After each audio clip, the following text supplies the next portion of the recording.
So welcome family and friends. I'm just going to read off a speech that I had wrote last night. Thank you everyone for coming to Mondsee this morning and Pusho to be with us today. We are extremely happy that you're here with us, sharing this special place. It's a very special place and a very special moment with us today. This is a memory we will never forget for the rest of our lives. This is ein Einmal im Leben Erfahrung. Thank you for making this memory possible. Thank you. This is Justin and my second wedding. As you saw, the first time we also got married to each other. And this was a few weeks ago in Singapore. What I will share with you now in my speech is the sequel to what Justin just shared. So because we in Singapore, we shared with our friends and family that we are very private persons. And actually, we don't really share a lot on Facebook about ourselves. So we wanted to make sure that we share a little bit more with you today. Even after our last wedding, we seriously contemplated becoming Facebook friends. We did, yes. But we are still not ready yet. So we are still not Facebook friends. But as our trusted, we trust you because we've invited you as guests today. We're going to share 3 more other private things about ourselves to give you insight into the people that we are and the couple that we will be. Okay, so for those who know me, you know I recently started a new job. Now I'm working on the strategy for Singapore's Sovereign Wealth Fund. So on Singapore's, fund management. So yes, getting long-term investing right is a very important topic to think about for all of those who have vested interests.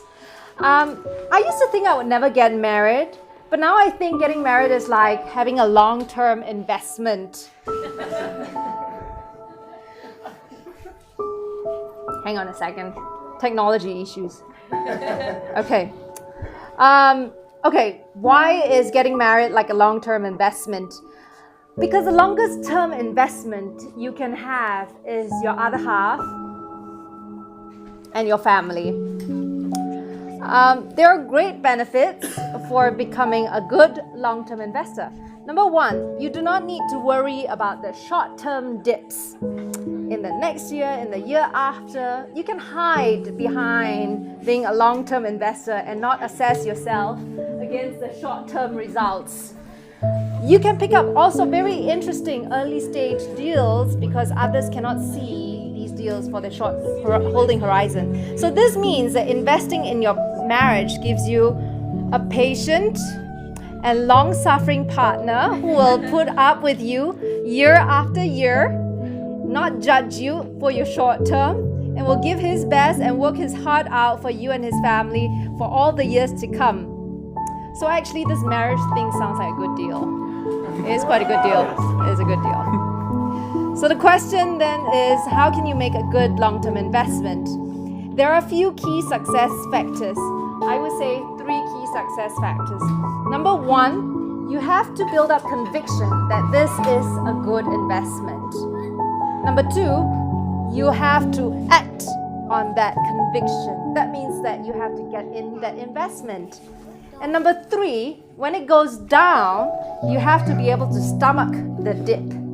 You need to be able to not look at your price changes.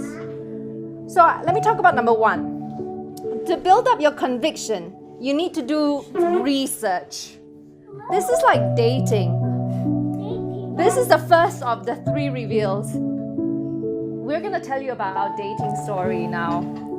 So when Justin and I first met, I pretended I liked taking long walks.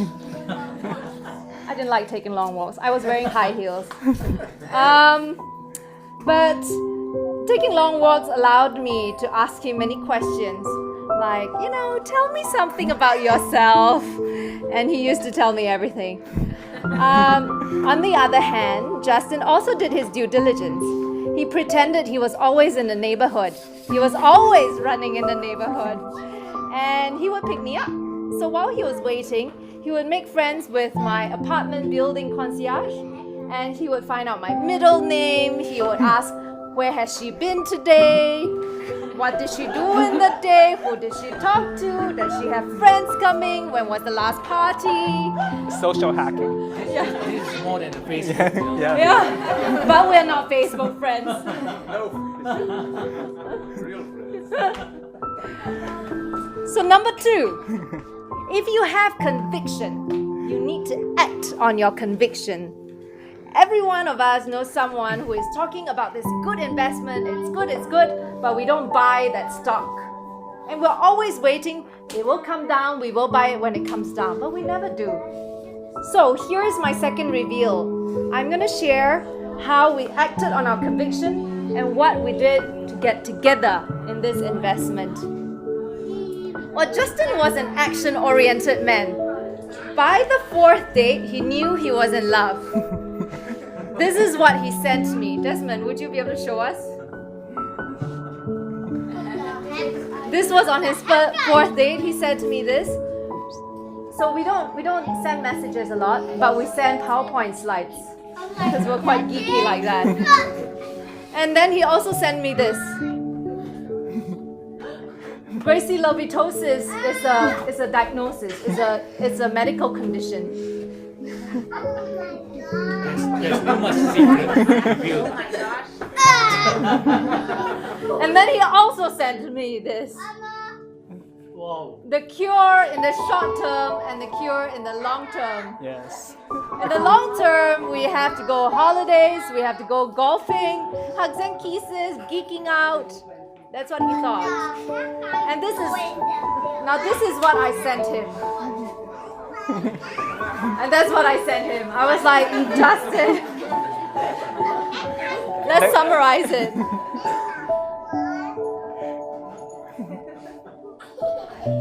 Okay. So the third thing is to be able to stomach the short-term dips and not look at price changes. So everyone knows Warren Buffett.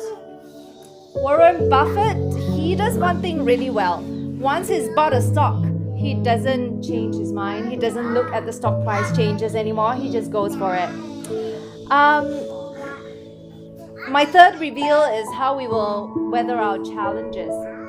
So I have to give most of this credit to Justin because he truly shows that love is patient, love is kind, love does not envy, and he's always patient with me. This is a very last-minute speech. I only wrote it at 2 or 1 a.m. last night. And to show moral support, he pretended to walk around the room and pack until 3 a.m. before we both went to bed. So thank you, Justin. I think you're gonna be the pillar of support for our marriage. So now you know, together with Justin's 3 things and my 3 things, a little bit more about us. You know how we did due diligence on each other. You know how we acted on our due diligence and we fell into gracie lovitosis, and how we continue to try to stay in love through patience and support. That brings me to the end of this speech. I'm very thankful again that you're here today with us, that I was able to share my secrets with all of you and bring you into our trusted circle. And even though I've only met some of you today for the first time. So thank you again, and let's have a toast to that. Let's have a toast. Cheers. Cheers, bros. Cheers. Cheers. Thank you. Thank you. Cheers. Young ladies, Cheers. lesson. Cheers. Cheers. Cheers. Cheers. Cheers. Cheers.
What's up? Hey.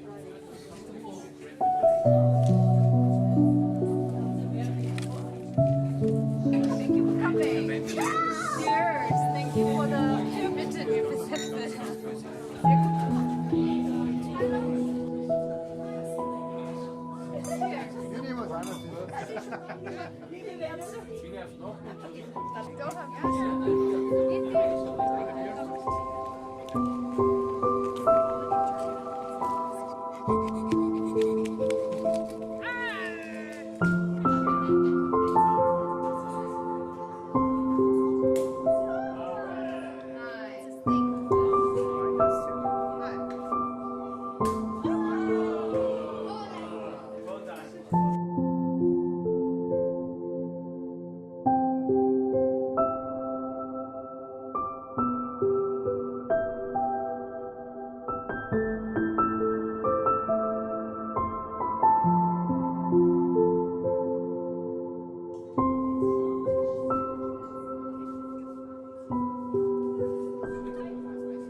I have loved the backside. It's like shopping.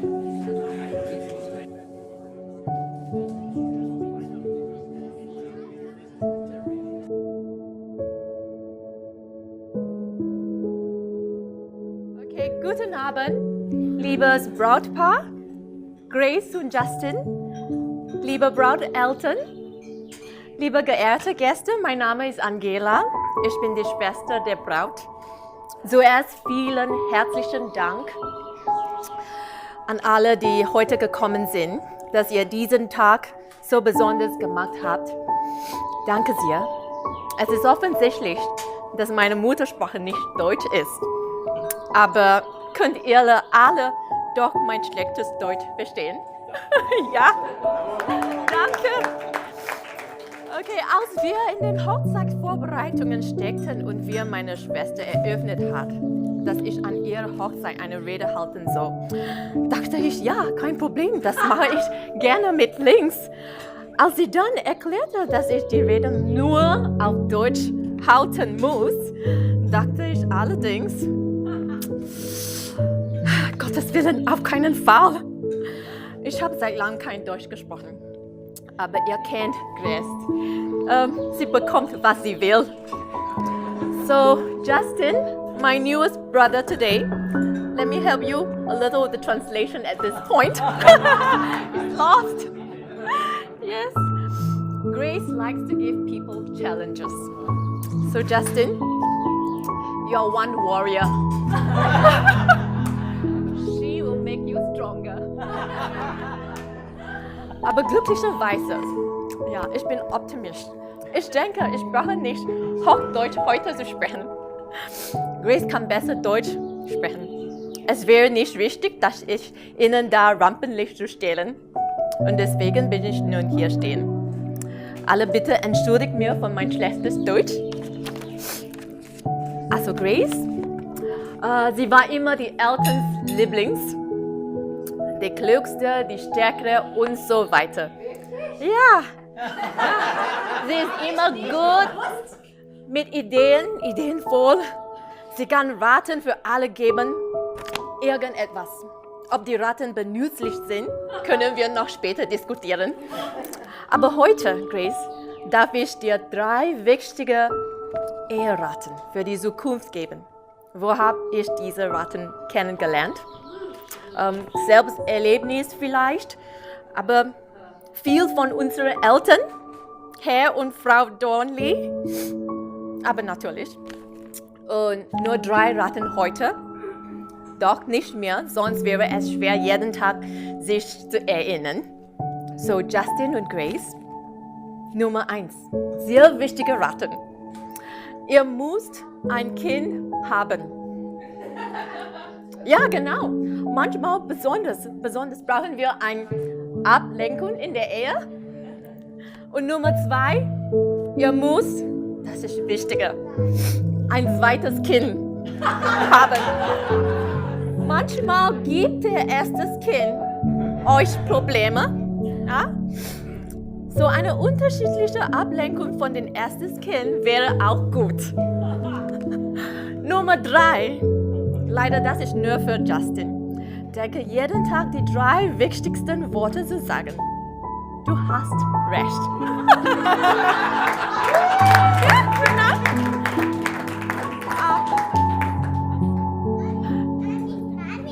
Ja, aber wenn du wichtig bist. Aber wenn du wichtig bist, sag leider gar nichts.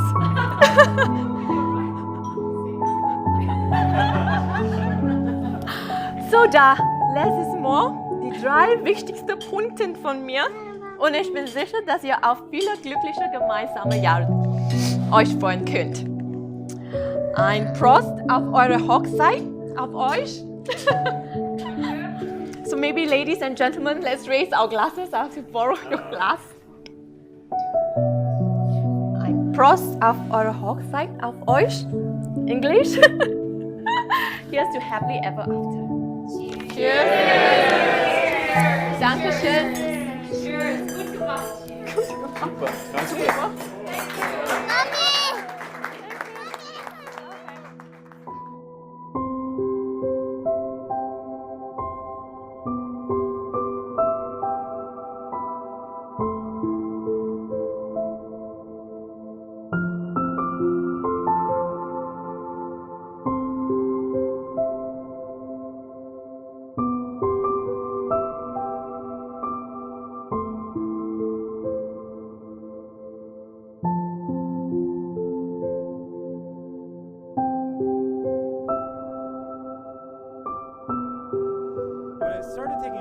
actually had a really interesting book they gave us. It was called Deutsch for Auslander. And I think a lot of time before meeting Justin, I actually always felt like an Auslander, an outsider, somebody that's not native to the country. And it was kind of ironic that throughout my life in college, I got to meet somebody from halfway around the world, and that person made me feel at home by everything that we did as friends and everything that we did over the next 18 years that would have eventually solidified who we are. And I know that Justin and Grace like riddles, so I actually put a sheet of paper here in front of you guys, and I was hoping that maybe you can help us out as we go through the conversation today here. Oh, okay. Yes. So the question is, can you finish this Justin Fibonacci sequence? Try with Google. I think Cortana might be a better a better option there. But there's basically 4 numbers that are on there, and I'm asking them to come up with what is going to be the next number on there. And the first number is 1, the second number is 79, the third number is 8,064, and the third number is 9,537. So if you guys know what the next number should be, I'd love to hear it, but we can... It's been a very long day. But otherwise, we would use Of course. So keep thinking about it as we kind of go through it. But we'll start with the first one, the number 1.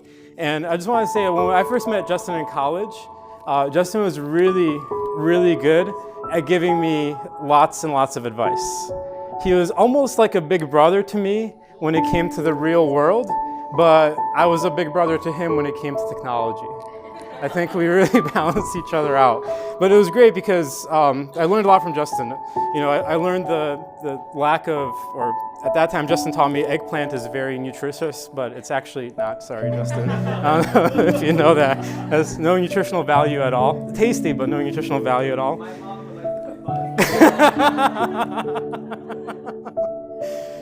The next thing I also learned was the importance of an A.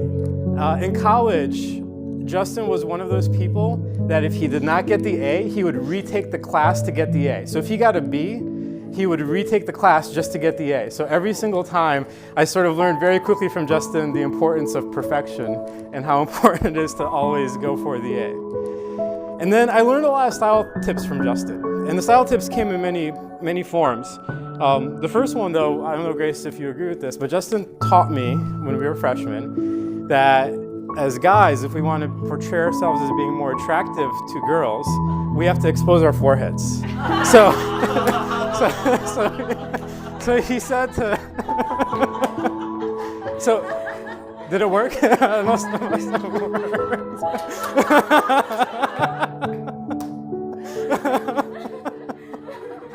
We need to share That's right. He said girls will find you much more attractive if you gel your hair up and expose your forehead. And clearly it worked, so you found a beautiful, beautiful girl. The other thing that Justin taught me once he got a job at the Alumni House, which I will never forget, and I always say this to myself, was that free food is good food. So if somebody gives you free food, you just take it, you never ever question it. So Justin would say, hey Jake, come over to the Alumni House. The women's hockey team is finishing up. They have some leftover food. If you come over right now, I'm sure that you can get some as well. I said, Justin, I'm not affiliated with the women's hockey team. He's like, doesn't matter, just come over right now. I learned a lot of other things too. Surprisingly, Justin taught me how to use chopsticks. And now when I traveled, I even went to Tayo recently in Hong Kong, and I used chopsticks, and they're like, wow, you're a white guy, knows how to use chopsticks. Where'd you learn? I always tell them Justin Chow taught me how to use chopsticks. And since then, I've always remembered. And that was a really tough time in my life because I was trying to get over a girl and I actually did not eat for 3 days. And I was laying in bed, very depressed. Justin's like, come on, we're going. And with that time, Justin also took me for my first time ever having sushi. And all I can say is sushi changed my life. If you've never had sushi before, Justin's a great buddy to experience it with. And for me, after not eating for 3 days, I was like, well, this is kind of interesting. It's a very interesting texture. It tastes kind of good, but I'm not sure if it's for me. And then 3 days later, I started craving it. So much so that whenever we would go out to this local restaurant called Ichiban, we would just say the usual. We actually would be able to order sushi saying the usual. They knew exactly what we wanted, and it was box number 3. And I don't know if you remember box number 3. I also learned things like bathroom ratings. And Justin was onto something earlier than anybody else. There is now a company in New York City where public restaurants post their public restroom scores. And Justin thought of the idea before. I wish he would have capitalized on it because he would have been able to make a lot of money. So it's funny, whenever Justin goes to the bathroom, he leaves the bathroom, I always look at him and say, Justin, what was it? He's like, that's definitely a 5. Like, gotcha. Including in Salzburg yesterday, we were able to experience that as well. Justin and I in college were pretty much, it's one of those things where when you're going out with somebody and you don't have to ask them what they're doing on Friday night, you kind of assume that you're going to hang out with them. That was Justin and I. Every Friday and Saturday night, there was no question. We would always hang out with each other, and that was always something we did. So that was number 1. That was the first thing I want to talk about. The next number is 79 on that list. 79. And in 79, this one just has one scenario with it. I remember we finished college, we went off to our own jobs, and Justin was always a friend. He was always available to help. So much so that I really wanted to ask out what I felt before I met my wife. I was an attractive woman. My wife is far more attractive than this girl. And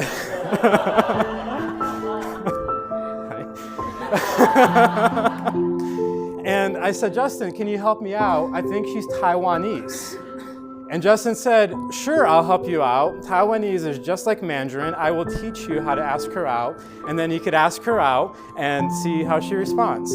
So he spent a couple of hours coaching me on how to speak what I thought was just Chinese, was just Mandarin. And the funny thing is, I felt this was perfect. I would ask the girl in a different language in front of, there's 100 people in the room. They wouldn't understand it. She would understand it. That's all that mattered. So I got into the elevator. She came on, and like 20 people in the elevator. And I said to the girl, hey, I want to ask you a question. And then I started the same phrase Justin taught me. I can't repeat it now because I forgot it. And she looked at me. I'm like, what do you think? And the phrase was, hey, I'd like to grab dinner with you at some point. So she looked at me and she's like, I'm not sure, Jake. I said, what do you mean? She said, why would anyone eat breakfast for dinner? So thank you, Justin. We had to get past her to get to this one, so that was all part of the journey and something that was really important. The third number is 8,064. A couple of years later, and again, we've known each other for very long, we were actually, my at that time girlfriend, now wife, we actually came to visit Justin. And we were visiting Justin in Hong Kong. And I don't know if you guys knew Justin in Hong Kong, but Hong Kong was the best place ever. He did not want to leave Hong Kong. Look, Jake, look how high tech it is. Look at how great you have the hiking in the city, everything in such a nice area. We have the best typhoon warning system in the world. I don't know if that still holds true or not. And you got to be in Mongkok. This is like the cultural capital of Hong Kong. So we visited Justin in Mongkok. And when we visited Justin, he spent some time with us. And we said, hey, Justin, can you spare a couple of days? He's like, I'm not sure, Jake. I'm not sure if I could take a day off from work to visit you when you've traveled halfway around the world in order to see me. And the third thing, which is probably the most significant, is 9,537. And the 9,537, the last number in our Justin Fibonacci sequence, is really all about happiness. It came at this point several years ago when my wife and I were traveling to visit Justin, and we got to meet Grace Lee. And when we met Grace Lee, it was like within a day, we're like, Justin, she's the one. What are you doing? What are your plans? And Justin had some very simple plans. I want to be a nice, rich uncle. I want to be an uncle to my sister's children, and that's all that I care about. I don't care about anything else. Have the nice car, have the yacht, have all the lifestyle. But Grace changed that, and Grace changed that in a very positive way, because Grace was the one that really challenged Justin, but didn't ever challenge his manhood. Grace was able to really cause him to think differently and really caused them happiness. That was the first time when we were chatting, and usually when we talked about girls, it was always a problem or this or that, or asking somebody out. But this was the first time when there was this sort of spark in Justin, and I've just watched it over the past couple of years grow. I've seen Justin turn happier and happier every time we've chatted. And we don't chat every day. Certain times we don't have the opportunity to talk. But when we do, it's really clear that Grace is the one for Justin. It's very clear that the two are meant to be together. And I want to share one quote from Patrick Overton. This is one of my favorite quotes, and it really kind of talks to the conversations we had earlier today. The quote says, "When you walk to the edge of all the light that you know, and you're about to drop off into the darkness of the unknown, having faith is knowing one of two things will happen. There will be solid ground for you to stand on, or you'll be taught to fly." And I really want you guys to, if nothing else, think about having faith in each other, having faith in yourselves, having faith in God. I think that the faith that you have today in each other is really going to propel you forward. It's been an adventure knowing both of you. I can't wait to figure out together what the next number in the sequence is. But the good thing is that the 9,537 number really represents the longest distance between two cities in the world where there's a commercial flight today. So that is the longest distance. And every year that I've known Justin for the past 18 years, he's moved further and further away. For the first couple of years, we were less than a mile away from each other. And then he started to move away 70, 80 miles, and then he started to move away thousands of miles. But the good news for me is that 9,000 miles is the longest that it's ever going to be. You can't find a place on Earth that's more than 9,000 miles away by flight from New York City. So I hope that we get to see each other much more often. And I can't wait to see how you and Grace start off your journey, and hopefully the distance between you two will always be 0. So I hope that you complete the riddle with the number 0. Thank you very much.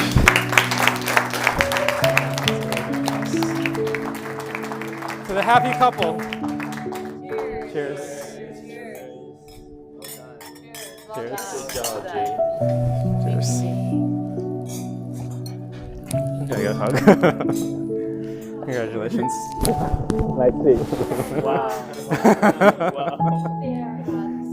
I got a hug. Of course. Congratulations. Well done. Thank you.